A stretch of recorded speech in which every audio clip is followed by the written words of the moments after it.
All right, ladies and gentlemen, welcome to the Video Game Fight School channel. Let's jump right into it. Astrobot has sold 1.5 million copies in 2 months. So PS5 exclusive Astrobot sells 1.5 million units in 2 months. This is a good number, but in reality, ladies and gentlemen, this is not the PlayStation number that I would expect. This is a way to look at it in that regard because this is a PlayStation game. It was big, all the talk, and it was big in all the conversations.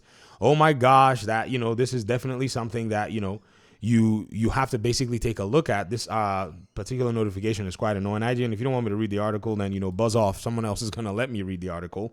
What's the name over here? Andy Robinson over at VG Chronicles writes, Astrobot has sold 1.5 million copies, Sony confirms. Team Asobi platformer was released in September. Now, here's the thing. This is the kind of game that PlayStation should have taken multi-plat day one. A PC launch would have helped a game like this. This is one of those things where PlayStation is hoping in the wrong possibility. Who would want to buy a console for Astrobot when Nintendo is basically splurging on games like this with a lot of consistency? That's a very important question that PlayStation probably needed to ask itself.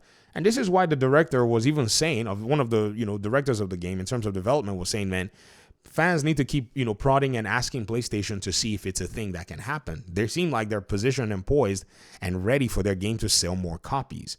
So check this out. They shared their sales figures, which run up November 3rd as part of its latest financial results published on Friday. 37% of those who purchased Astrobot had not bought a first-party game in the last 2 years, Sony said.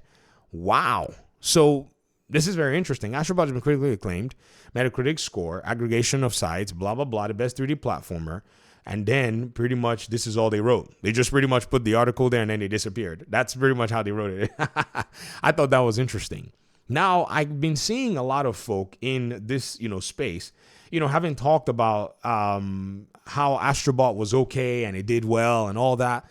But you got to realize, ladies and gentlemen, that, it's a game that would have benefited from more sales immediately, which you need to understand sales will translate into getting developers, more money, keeping studios open. And so 1.5 million, depending on the development cost, might not be the most impressive thing in that regard.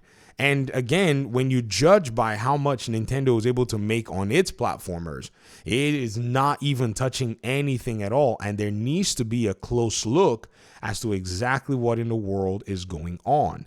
Now, it's weird. I'm still seeing a lot of the conversation going on. So I'll be a little bit patient to wait and see how we're all going to go ahead and look at this, because there's also Sonic from Sega as well. Sega, who pretty much has been churning out that game, they're probably in a position where their development costs are very streamlined. I don't think they really have to do much in that regard.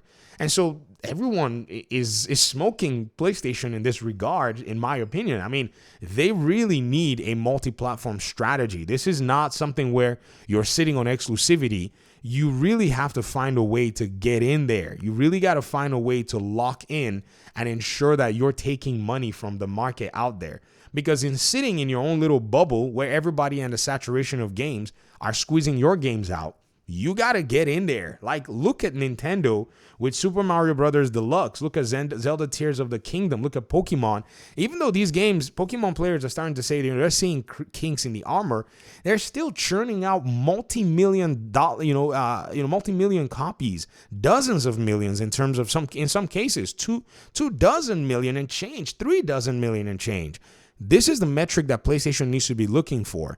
And it's not seeming like it can achieve that metric on the PlayStation platform.